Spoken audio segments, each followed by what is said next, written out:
Once upon a time, in the ancient kingdom of Eldovar, nestled between misty mountains and deep enchanted forests, there lived a young prince named Kylan. He was only 10 years old when the bloodthirsty empire of Dravak Thor, known for their scorched banners and merciless steel, launched a brutal assault upon his homeland. Kylan watched from the high towers of Castle Brimreach as his father, King Edric the Lionheart, rode into battle with his elite guard, never to return. The battle was brutal. Arrows were flying all over the village. Blood started to get everywhere. The shield men were falling down, and the ruthless army killed Kylan's father without mercy.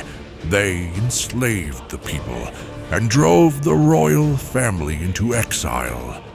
Only Kylan and a few loyal knights escaped through the secret river tunnels beneath the keep.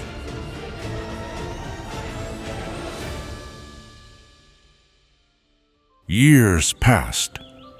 Kylan was raised in the harsh lands of the Frozen Reach under the protection of Sir Aldrich, his father's most trusted war commander.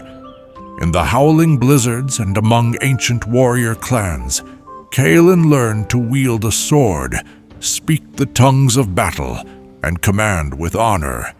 But in the silence of night, he would whisper a single name, Varkul.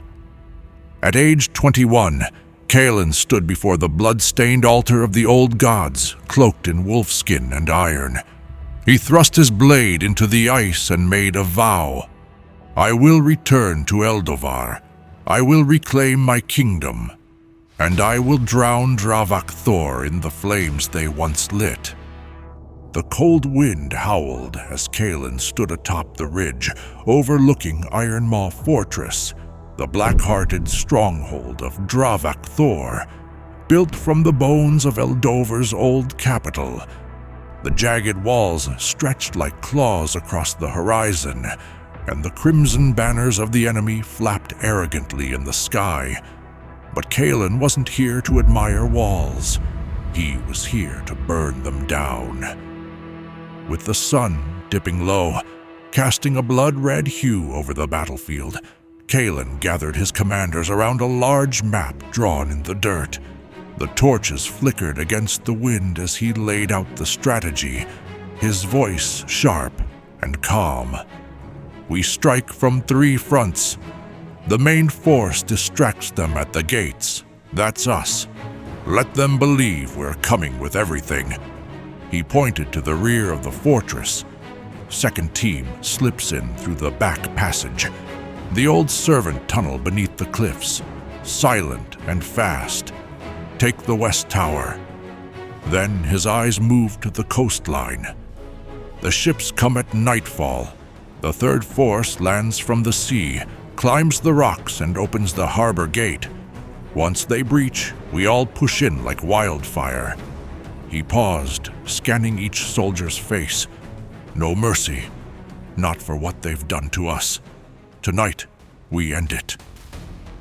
As the night fell, the plan unfolded with brutal precision. The sea-born warriors scaled the cliffs under moonlight, and the tunnel team moved like shadows beneath their feet. Kylan led the charge through the dense forest, and they were finally at the gate. The fires lit the sky as he pushed toward the fortress keep, where he knew the monster awaited. Kylan stood at the front of the siege line. Behind him, warriors waited, silent, still, burning with the fury of generations lost. Then came the signal, a massive trebuchet hurling a flaming boulder high into the night. The gates groaned, splintered, cracked, then boom! With a final deafening blast from the battering ram, the gates shattered inward, spewing smoke and flame. Go! Kylan roared, unsheathing Lion's Wrath, its silver blade glinting with firelight. The crimson vow surged forward like a tidal wave. Steel clashed. War cries rang out like thunderclaps. Inside the fortress walls, the soldiers of Dravak Thor scrambled. Kylan fought at the front, a whirlwind of rage and precision. His sword tore through armor and bone as he carved a path through the chaos. Sparks flew, blood sprayed. The ground trembled beneath the clash of armies. Through smoke and screams, he was close. At the base of the keep, he paused, bloodied, breathing hard. The great doors to the throne hall stood shut. The hinges creaked, then burst open. They broke the doors. And there, seated atop a black stone throne at the far end of the ruined hall, Varkul, cloaked in shadow, clad in spiked black plate, his serpent helm resting beside him, his burning red eyes staring into Kaelin's. The silence between them was colder than steel. Varkul slowly stood. "The boy lives," he sneered, voice like gravel. "Come to finish what your father couldn't?" Kaelin stepped forward, sword drawn, firelight reflecting in his eyes.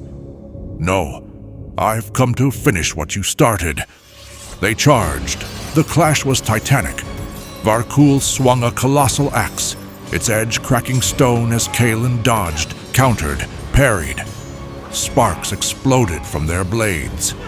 Each blow sent echoes through the empty hall. Blood stained the marble. Statues toppled. Varkul grabbed Kaelin by the throat and slammed him against a pillar. "You're just a boy," he hissed. Kaelin coughed blood, eyes defiant. "I'm the son of the Lionheart." He plunged a hidden dagger into Varkul's ribs, forcing the warlord to stumble back with a howl. The two circled. Then, with a roar from the depths of his soul, Kaelin launched forward, knocking Varkul's axe aside. "This is for my father, for Eldovar." He raised Lion's Wrath high above his head and drove it straight into Varkul's chest. The blade punched through armor and bone. Varkul gasped, eyes wide in disbelief, dropping his axe.